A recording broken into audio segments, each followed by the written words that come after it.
Healthy and tasty కాకరకాయ curry చేసేద్దామా? Welcome to Parnikasri official YouTube channel. 1/2 kg వరకు కాకరకాయలు తీసుకోవాలండి. ఒక పెద్ద సైజు ఉల్లిపాయ, అలాగే 4 పచ్చిమిరపకాయలు, ఒక పెద్ద సైజు టమాటా తీసుకొని ముక్కలుగా కట్ చేసి పక్కన పెట్టుకోవాలి. తర్వాత కాకరకాయలని ఇలా పీల్ ఆఫ్ చేసుకోవాలండి. పీల్ ఆఫ్ చేసుకోవడం వల్ల కొంచెం చేదనేది తగ్గుతుంది. పిల్లలు కూడా ఇష్టంగా తినాలంటే మనం ఇలా చేయక తప్పదండి. వాళ్ళకి ఇప్పటి నుంచి అలవాటు చేస్తే కొంచెం మనం తర్వాత చేదు ఎక్కువగా ఉన్నా పెట్టినా వాళ్ళు తింటారండి. ఇలా ట్రై చేసి చూడండి, చాలా బాగుంటుంది. అలా పీల్ ఆఫ్ చేసిన తర్వాత శుభ్రంగా కడుక్కొని వాటిని చిన్న చిన్న ముక్కలుగా కట్ చేసుకొని పక్కన పెట్టుకోవాలండి. ఇప్పుడు మెయిన్ ప్రాసెస్లోకి వెళ్ళిపోదాము. ఒక కడాయి తీసుకుని అందులో 3 టేబుల్ స్పూన్స్ వరకు ఆయిల్ వేసుకొని ముందుగా కట్ చేసుకున్నటువంటి ఉల్లిపాయ, పచ్చిమిరపకాయ ముక్కలను వేసుకొని ఫ్రై చేసుకోవాలండి. ఉల్లిపాయలు వేగిన తర్వాత అందులో ముందుగా కట్ చేసుకున్నటువంటి టమాటా ముక్కల్ని కూడా వేసుకొని మొత్తం కలిసేలా కలుపుకొని టమాటాలను మగ్గేంత వరకు ఉడికించుకోవాలండి.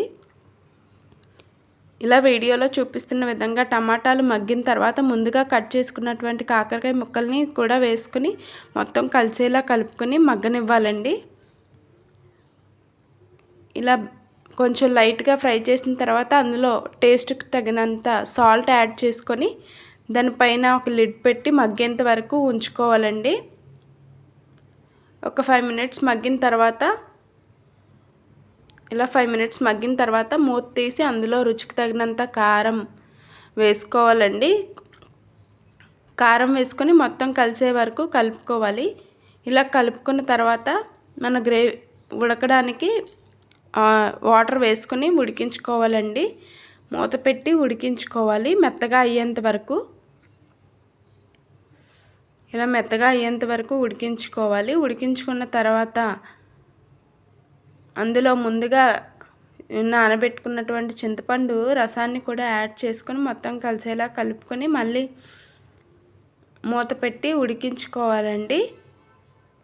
అంతేనండి, ఇలా ఉడికించుకుంటే ఎంతో టేస్టీ అండ్ హెల్దీ కాకరకాయ కర్రీ రెడీ అండి.